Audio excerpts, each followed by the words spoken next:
Foreign Minister Penny Wong is dangerously close to giving Hamas exactly what it wants, signalling that Australia could recognise a Palestinian state in the Middle East. The coalition are warning this is a win for the terrorists. Joining me now is Burnie, Executive Manager at the Australia, Israel and Jewish Affairs Council. Joel, is recognising a Palestinian state the natural conclusion to what we've seen from the Albanese government in recent weeks? They've shown they do not fully stand with Israel.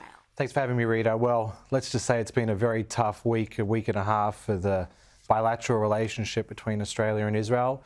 The rhetoric from the Australian government has certainly intensified after the very tragic and unfortunate death of Zomi Frankum. However, with the Foreign Minister's speech last night, in what she says in creating the framework for potential unilateral recognition, I think that has been rather consistent position of this government through successive ALP national conferences. This has been an adopted policy of the ALP for a number of years now.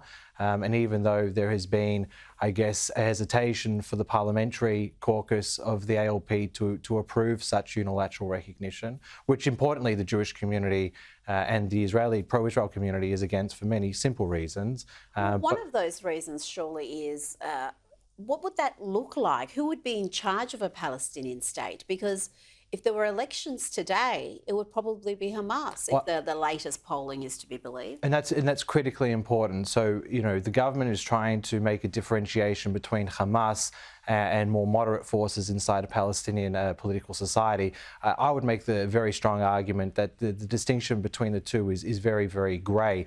Opinion polls recently in the West Bank, for instance, which is allegedly where the moderates rule, Hamas has significant support there. In actual fact, overwhelming support inside the West Bank. If elections were held, democratic elections were held in the West Bank, Hamas would probably win. So it's a question of, you know, you've got to be very careful with what you wish for. Well, this is, we know, we mock the Palestinian Authority for not having elections, for, you know, having an election. How many years ago was that? Oh, now we're up to 19 years ago.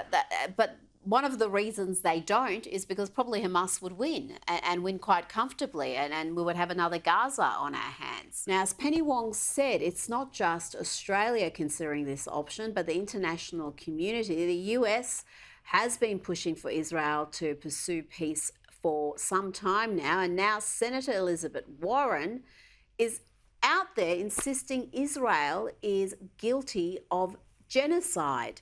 She made this claim at a mosque in Boston.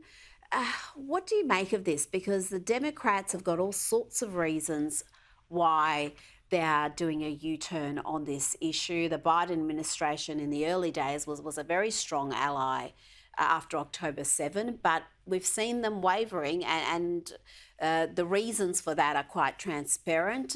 How do you see that crucial relationship between Israel and the US? So I think there's a few factors to unpack there. Firstly, the timing is critically important in everything. So as you know the US very well, Rita. This is an election year. And so rhetoric of the fringes of both the right and the left are going to be amplified to push the main forces inside the Democrats and the Republicans to certain special interests. Inside the Democratic Party, there is an emboldened and very powerful progressive wing. Their positions on Israel, Palestine are very, very clear, and they are exerting as much pressure within that election year and within the context of that election year to pull the Biden administration away from its historic relationship with Israel. So I think that from a perspective of the alliance between the US and Israel, I think things are still currently intact. There is no daylight between the objectives of Israel and the United States administration in terms of defeating Hamas. But like you said, you've got some very powerful forces within the Democrats. We're not talking about people on the fringes of the left. We're talking about veteran congresswomen, presidential candidate last time around. You've got the Squad, who have got enormous, disproportionate influence and power, if you ask me. And they do have a vulnerability in some of those swing states where there's large Muslim populations. So how do they handle that in election year? Because they do seem to be making a compromise in their support. Well, for my suggestion, I would state that foreign policy very rarely has a huge impact in the general election in the United States. Economic issues, the cost of living and unemployment, things like this are really on the hearts and minds of Americans. In some of those heavily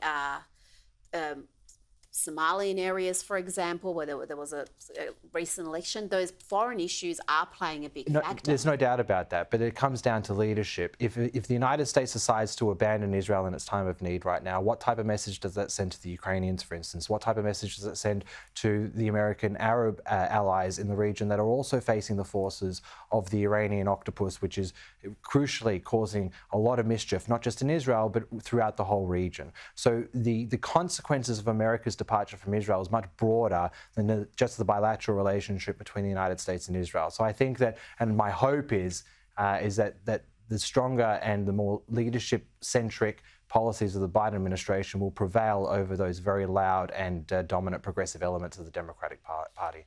Now, before you go, just quickly, the Albanese government has announced a special envoy for anti-Semitism and Islamophobia. They can't just do one, they've got to do both. Is this a positive move? I'm unsure. Look, the Jewish community, for very clear reasons, it's very jarring to hear anti-Semitism and Islamophobia within the same sentence.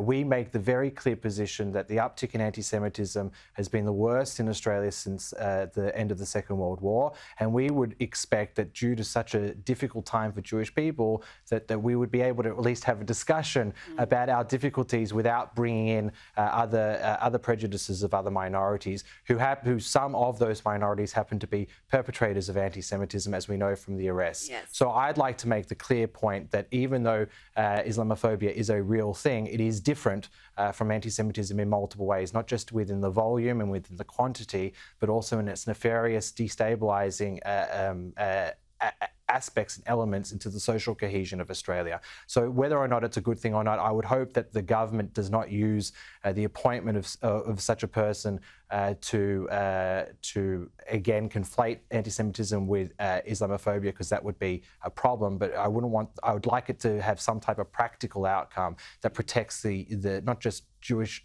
citizens of Australia, but also make sure that we live in a cohesive, multicultural Australia. Joel Burnie, thank you so much for your time tonight. Thank you, Rita.